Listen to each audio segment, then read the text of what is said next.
When you click on an individual vehicle, all of the information associated with that vehicle will be viewable.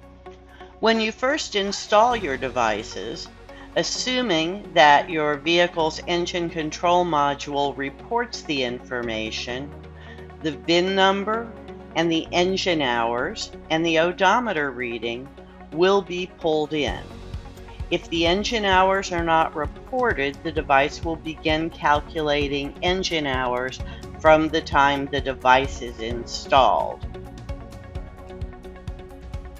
The description field will initially be populated with the device serial number, which you'll also see as a couple of rows down.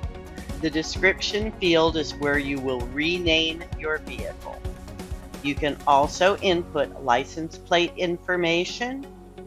If an incorrect odometer has pulled in or no odometer, you can add it.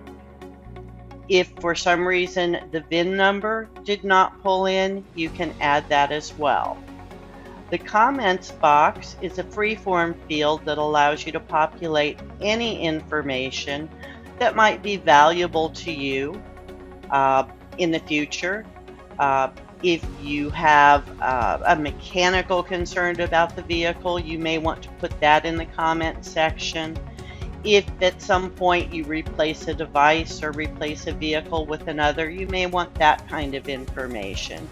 And that comments field can be viewed on the reports as well.